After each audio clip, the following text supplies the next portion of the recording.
नमस्कार। मैं हूं सुबोध मिश्रा। कृषि भूमि में आप सबका स्वागत है। कृषि भूमि में हम सभी जो कमोडिटी है, खासतौर से सोना चांदी भी, इसको हम आसान भाषा में इसकी इंफॉर्मेशन आप तक पहुंचाते हैं। और जो एक्सपर्ट है हमारे, वो अपनी आसान भाषा में आप तक ये सारी इंफॉर्मेशन पहुंचाते हैं। ज्यादा इंफॉर्मेशन के लिए लाइक कीजिए, शेयर करिए और सब्सक्राइब कीजिए हमारा चैनल। इस समय हमारे साथ केडिया एडवाइजरी के डायरेक्टर अजय केडिया जी हैं। एक्सपर्ट हैं कमोडिटी के, और कई बार हम लोग को बहुत ही महत्वपूर्ण जानकारी भी इन्होंने दी है। सबसे पहले इनका स्वागत करते हैं और चर्चा करते हैं सोना और चांदी पर आज। नमस्कार सर। सबसे पहले आपका स्वागत है सर। नमस्कार सुबह जी। सर, चालू करते हैं। और सबसे मजेदार बात है जो पिछला हफ्ता, अगर हम पिछले हफ्ते की बात करें तो सर, नया साल है। और उसके अलावा अगर हम बात करें तो नई अमेरिकन ट्रम्प सरकार है। गोल्ड ने भी नया हाई जो है, पिछले अगर हफ्ते की बात करें तो वो भी उसने छुआ था। आपके हिसाब से क्या मायने हैं इन सारी चीजों के, कैसे आप देखते हैं इसको? नमस्कार सुबह जी। देखिए, बिल्कुल नया साल है और पूरा मंथ कंप्लीट होने में अब मात्र 3 से 4 दिन का समय रह गया। और जैसे मैंने पहले कहा भी था कि डोनाल्ड ट्रंप आते ही हम नया हाई लगते हुए देखेंगे। तो सोने में तो लग गया, चांदी ठीक है, हम बाद में डिस्कस करेंगे। बट सोने में जैसे मेरी उम्मीद थी कि डोनाल्ड ट्रंप आने पे हम सोने में नया हाई लगते हुए देखेंगे, तो डोमेस्टिक मार्केट पे हमने अगर हम फरवरी वायदे की अगर बात करें तो 80,000 का लेवल क्रॉस कर गए। इनफैक्ट 80,000 के ऊपर हम क्लोज करने में सक्षम रहे। इंटरनेशनल मार्केट थोड़ा सा अटका हुआ है, 2800 के ऊपर नहीं जा पा रहा है। बट मुझे लगता है पिछले हफ्ते में दो तीन जो बड़े की इवेंट थे वो प्राइजेस को सपोर्ट कर। पहला, डॉलर इंडेक्स में गिरावट हमने देखा कि डोनाल्ड ट्रंप जिस एग्रेशन के साथ हम बोल सकते हैं ऑफिस बैरिंग से पहले जैसे बताया जा रहा था वैसा हो नहीं रहा था, जिसके चलते हमने डॉलर में थोड़ा बहुत टेक्निकल पुलबैक देखा जो सोने को सपोर्ट कर गया। दूसरी ओर अगर हम देखते हैं तो टैरिफ को लेकर चिंताएं बनी हुई है जो सेफ हेवन के तौर पे गोल्ड को सपोर्ट करता है। ईटीएफ के अंदर भी हमने बाइंग होते हुए देखी है। और वहीं इंडिया और चाइना दोनों ही एक फेस्टिव सीजन के थ्रू जा रहा है, जहाँ पे चाइना में चाइनीज न्यू ईयर है, लूनर ईयर है, और इंडिया में हम महाकुंभ और साथ में शादी ब्याह के सीजन स्टार्ट हो चुके हैं। तो ये सबको देखते हुए मुझे लगता है कि ये बड़ा कारण बना जिसमें सोना 80,000 के ऊपर गया। लास्ट रुपए की भी बात करना चाहूंगा, जहां पे रुपए में भी हमने भारी गिरावट देखी थी। ये भी डोमेस्टिक मार्केट में सोने को सपोर्ट कर गया। तो मुझे लगता है नया साल, और जैसे हमने कहा भी था कि ये साल भी सोना चांदी काफी अच्छा रहेगा। और एक महीने की 27 दिन की ट्रेडिंग में ही हमने देखा कि सोना नया हाई लगाता हुआ दिखाई दिया। सर, लेकिन एक चीज मैं पूछना चाह रहा हूँ कि जैसे सोना हाई हो रहा है, कंटिन्यू हाई है, लेकिन अगर मैं देखता हूँ कि थोड़ा बहुत गिर भी रहा है, तो आप देख रहे हैं कि जिस तरह से ये हाई मार रहा है, पिछले जो एक्सपीरियंस रहे हैं अपने पिछले साल के अक्टूबर के आसपास, तो आपको लग रहा है कि कोई बड़ा करेक्शन भी आ सकता है, ऐसा आपको लगता है? देखिए, 30 अक्टूबर को हमने देखा प्राइजेस में एक अच्छा गेन आया। और हमने लगभग डोनाल्ड ट्रंप या इलेक्शन के आउटकम से पहले पहले ही इंटरनेशनल में लगभग हमने 80,000 का लेवल, इंटरनेशनल में हमने $2800 का लेवल, और डोमेस्टिक मार्केट में हमने 80,000 का लेवल देखा था। जिसके बाद डोनाल्ड ट्रंप का सिलेक्शन हुआ और हमने प्राइजेस में एक बड़ा फॉल आते हुए देखा, जो करीबन 74,500 के करीब डोमेस्टिक मार्केट में और इंटरनेशनल में 2536 का लो लगाता हुआ दिखाई दिया। हाँ, ये धारणा बन रही है क्योंकि आज सोने में लगभग अगर हम बात करें तो नियर बाय 300 रुपए की गिरावट है, जो लगभग 0.4% की गिरावट है। और इंटरनेशनल में भी हमने देखा एक डबल टॉप क्रिएशन हुआ है, क्योंकि 2796 हमने अक्टूबर में हाई लगते हुए देखा लगभग $2800। और शुक्रवार के सेशन में भी हमने जो इंटरनेशनल में तेजी देखी है वो 2800 का लेवल फेल कर गया, मतलब टच नहीं कर पाया। तो एक डबल टॉप फॉर्मेशन है। तो टेक्निकली यस, एक करेक्शन ड्यू है। बट अगर फंडामेंटल की बात करूं तो यहाँ पे मुझे लग रहा है कि अभी भी जियो पॉलिटिकल टेंशन, रिसेशन, और डॉलर इंडेक्स में आज थोड़ी बहुत तेजी है। बट मुझे लगता है अगला ये हफ्ता काफी इंपॉर्टेंट है, क्योंकि ये हफ्ते में फेड की बैठक भी है, वहां से कुछ आउटकम निकलते हुए आएगा। पहला चीज ये मान के चलिए, इस बार की जो इंटरेस्ट रेट की बैठक है उसमें कोई भी इंटरेस्ट रेट में चेंजेस नहीं है। बट अभी भी उम्मीद है, क्योंकि पिछले हफ्ते ये भी स्टेटमेंट आया था, डोनाल्ड ट्रंप ने भी कहा कि इंटरेस्ट रेट लोअर रहनी चाहिए। तो अब उम्मीद है कि 0.4 तक का रेट कट हम 2025 में देख पाएंगे। अगर इस व्यू में कोई चेंजेस आता है तो डेफिनेटली हम ये डबल टॉप बनते हुए देखेंगे। और 80,000 के नीचे आज भी ट्रेड कर रहा है, और भी आगे नीचे गिरावट मिल जाएगी। लेकिन ये हफ्ते की जो फेड की बैठक है, इसी से हमें आउटकम ज्यादा क्लियर मिलता हुआ दिखेगा। सर, आप बार बार जो डबल टॉप की बात कर रहे हैं, थोड़ा सा मैं आपसे जानना चाहूंगा, अपने दर्शकों को भी पता चले कि डबल टॉप है क्या, कैसे ये टेक्निकली इसको वो करते हैं। सो जी, इसके लिए मैं आपसे परमिशन चाहूंगा स्क्रीन शेयर करने की। तो अगर मेरी स्क्रीन दिखाई दे रही है तो यहाँ पे आप देख सकते हैं, मैंने अभी इंटरनेशनल का चार्ट ओपन किया है। और इस इंटरनेशनल चार्ट को अगर मैं थोड़ा बड़ा करके दिखाता हूँ तो आप देख सकते हैं कि 30 अक्टूबर को गोल्ड ने 2790 का हाई मारा था। उसके बाद एक बड़ी गिरावट लेता है और लो में हमने 2536 का लो लगाया था। अब फिर से अगर आप देखोगे तो हमने शुक्रवार के सेशन में इसका हाई जो लगते हुए देखा वो 2786 का हाई लगा और आज मार्केट गिर रहा है। अब जनरली तो हम बोलते हैं डबल टॉप में मार्केट घूम जाता है और जैसे ये रिपीटिशन था वैसे ही ये रिपीटिशन होकर आने में नीचे भी आ रहा है, लेकिन इस बार हम फंडामेंटल थोड़े मजबूत देख रहे हैं। तो हमारा मानना है एटलीस्ट 2720 तक का लेवल, अगर फेड की अपडेट में अगर कोई मेजर चेंजेस नहीं आता है तो एटलीस्ट 2700 तक का लेवल पुल बैक दे सकता है। वहीं अगर डोमेस्टिक मार्केट की अगर मैं बात करूं तो डोमेस्टिक मार्केट में भी आप देख सकते हैं, मैंने यहाँ पे मेंशन भी किया था पहले भी कि पहले ये डाउनवर्ड स्लोपिंग एक तरह का कप एंड हैंडल बना हुआ था। और जैसे ही मार्केट ने इसको तोड़ा 78,000 पे, तो हमने टारगेट रखा था ये रेड वाली लाइन कि मार्केट इस ढंग से 80,500 का लेवल छुएगा। 80,500 कहाँ से आया? 30 अक्टूबर को 80,529 का हाई लगाता हुआ दिखाई दिया। और अब आप देख सकते हैं जैसे ये ब्रेकआउट आया, मार्केट में तेजी बनी और 80,312 का हाई लगते हुए देखा और आज गैप डाउन हुआ है। तो मुझे लगता है कि अगर सुबह जी मार्केट में थोड़ा बहुत टेक्निकल पुलबैक भी जनरली आता है तो मार्केट देखिए तेजी आती है। बट यहाँ से यहाँ तक आप तेजी देखोगे, बट तेजी कैसे आई? मार्केट में तेजी आई, फिर गिरावट आई, फिर तेजी आई, फिर गिरावट आई, फिर बड़ी तेजी, फिर गिरावट। तो ये वे में चलता है। तो मुझे लगता है अगर हम सपोर्ट की बात करें तो नीचे में 79,100 का ये जो नेकलाइन सपोर्ट है यहाँ तक मिल सकता है। बट हाँ, फेड की जो बैठक रहेगी ये हफ्ते में, ये काफी क्रुशियल होने वाली है। यहाँ से हमें आउटकम पता चलेगा आगे क्या है। बट कुल मिला के मुझे लगता है we are heading towards a new high जो 85,000 तक का लेवल दिखाएगा, बट 6 महीने में दिखाएगा। एज ऑफ नाउ यहाँ से मे भी पॉसिबल है फेड की बैठक में हमें कुछ थोड़ा सा डाउनवर्ड ट्रेंड मार्केट में बनते हुए देखें। But overall buy on drop का रणनीति बना के ही ट्रेड करना चाहिए। Okay sir. सर, अगर मैं बात करना चाहूंगा कि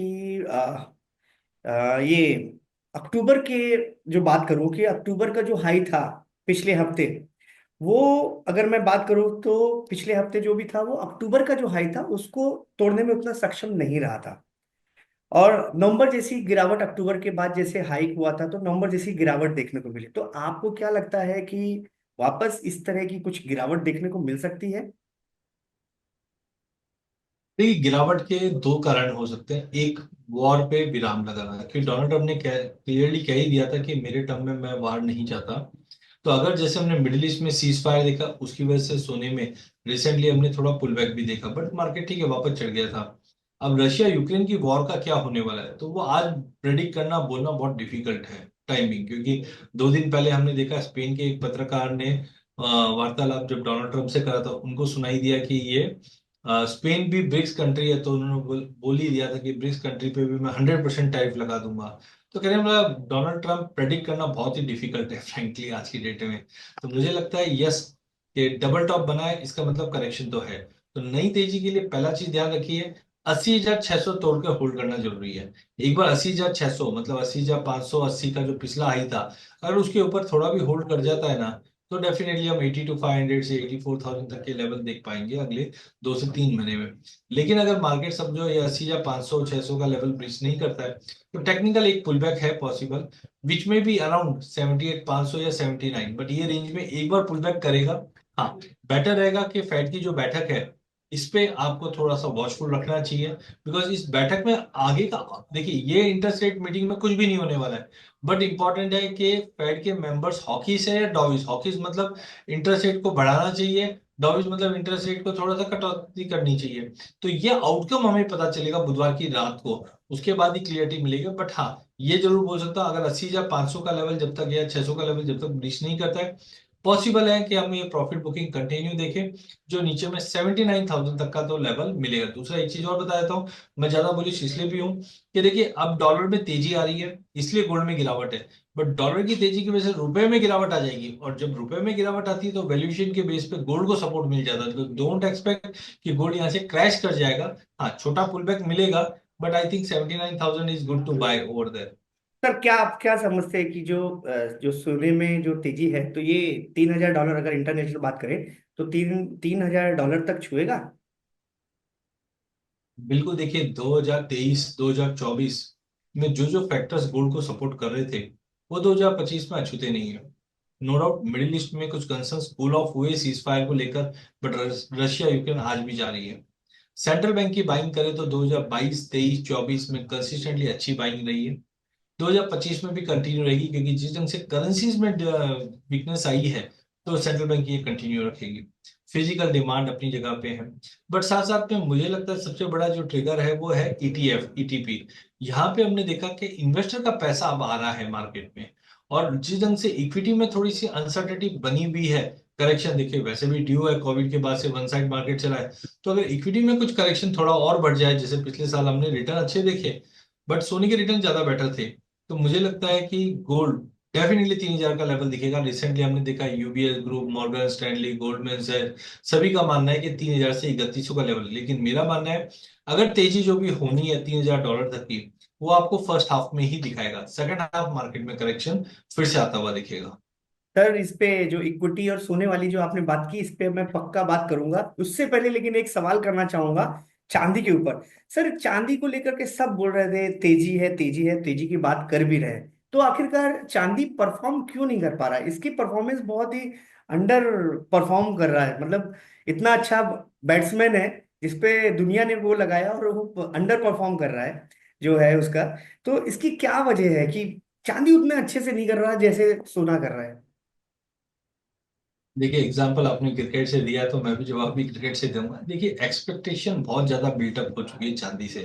T20 में जैसे प्लेयर उतरता है तो उतरता आते ही आके सिक्स मारे, लेकिन चांदी देखिए T20 वाली कमोडिटी नहीं है।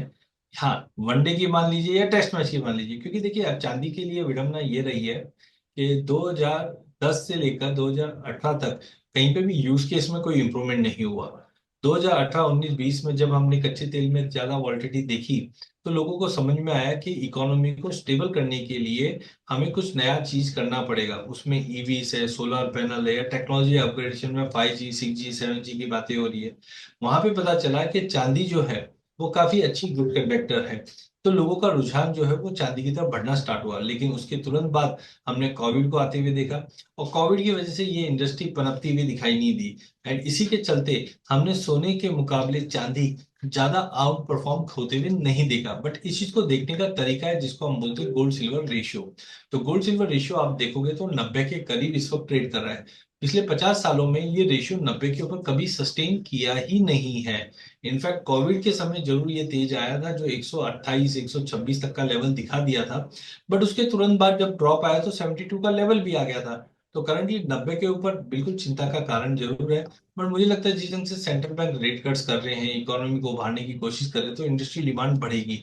तो मेरा मानना है थोड़ा टाइमिंग मार्केट कंसोलिडेट कर सकता है, लेकिन जैसे मैंने पिछले साल भी कहा था कि 1 लाख तक का लेवल हम आराम से देख पाएंगे चांदी में, और एग्जैक्टली हमने 1 लाख का लेवल देखा। अभी भी मानना है मेरा कि 1,30,000 तक के लेवल हम आराम से देख पाएंगे। चांदी के अंदर बने रहना चाहिए, बट थोड़ा समय लग सकता है। सर आखिरी सवाल है। आपने इक्विटी की बात की है तो अब ये पूछना तो लाजमी है। आपने बताया सोने में तेजी है, ये भी बताया कि पिछले साल अच्छा इससे जो है रिटर्न भी सोने से आया।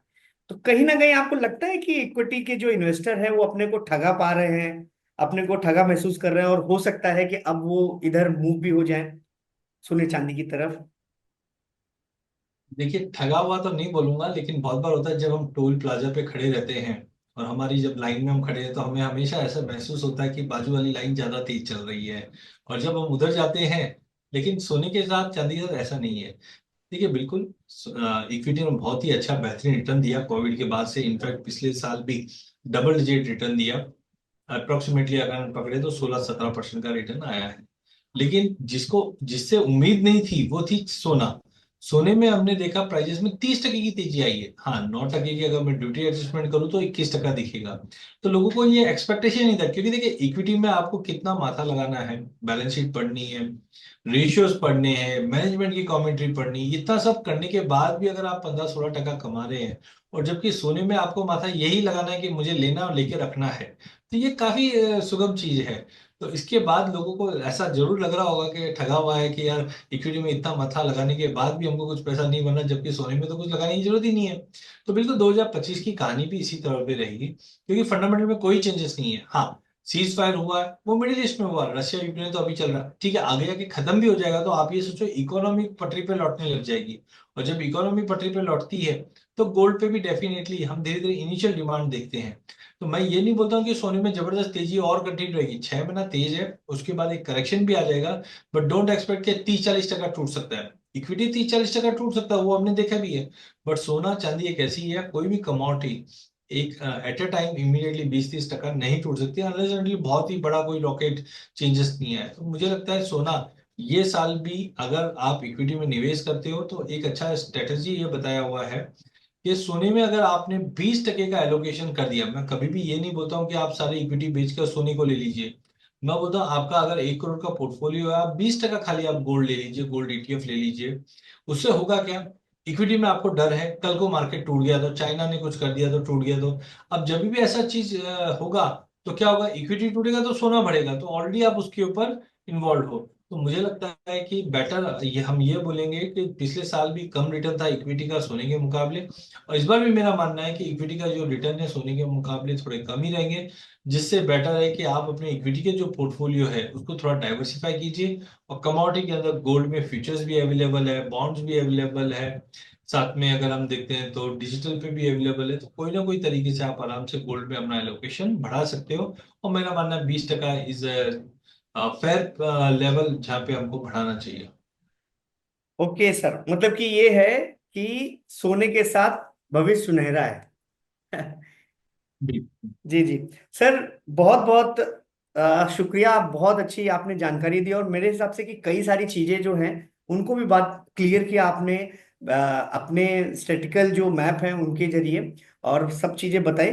सर, बहुत बहुत अच्छा लगा।